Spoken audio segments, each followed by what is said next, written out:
CC ক্যামেরার ফুটেজে দেখা যায় একটি কালো মাইক্রোবাসে একদল আরোহী রাস্তা থেকে একজনকে ব্যাগসহ জোর করে গাড়িতে তুলে নিচ্ছে। ঘটনার প্রায় ৩০ মিনিট পর উত্তরা ১৮ নম্বর সেক্টরে ওই ব্যক্তিকে ফেলে রেখে চলে যায় গাড়িটি। ভুক্তভোগীর অভিযোগ, তিনি মোবাইল ফাইন্যান্সিয়াল সার্ভিস নগদের একজন এজেন্ট। র্যাব পরিচয় দিয়ে তার কাছ থেকে কোটি টাকা ভর্তি ব্যাগ ছিনিয়ে নেয় ছিনতাইকারীরা। ঘটনা বেগতিক দেখে পালিয়ে যান সাথে থাকা আরেকজন এজেন্ট। জানানো হয় থানায়। আমাদের ব্যাংকিং করতে হয় ব্যাংকে এবং সিআরএম করার। আজকে যেহেতু সব ব্যাংক খোলা নাই, আমরা একটা ব্যাংক খোলা পেয়েছিলাম।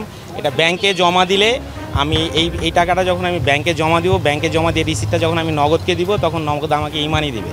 ইমানি দিলে আমি এটা দোকানে যেয়ে আমি ওদের কাছ থেকে জিনিসটা সেল করবো। এটা হচ্ছে ঘটনা। তো ব্যাংক এবং সিআরএম করার জন্য টাকাটা নিয়ে আসা হয়েছিল। তখন আনার সময় রাস্তার ভিতরে এই জিনিসটা। প্রাথমিক তদন্ত শুরু করেছে পুলিশ। জিজ্ঞাসাবাদ করা হচ্ছে নগদের ৪ কর্মকর্তাকে। চলছে সিসি ক্যামেরার ফুটেজ পর্যবেক্ষণ। আমরা টেকনোলজি বেসড যে ইনভেস্টিগেশন আমাদের হাতে রয়েছে সেটা আমরা করছি। তো আমি আমার অফিসারদেরকে টোটাল টিম আমরা এই বিষয়ে এনগেজ করেছি।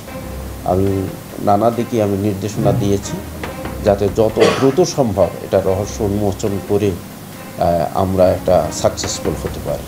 পুলিশ বলছে এ ঘটনায় ডিস্ট্রিবিউশন হাউসের কর্মকর্তারাও রয়েছেন সন্দেহের তালিকায়। রহস্য উন্মোচনে মাঠে নেমেছে পুলিশের একাধিক ইউনিট।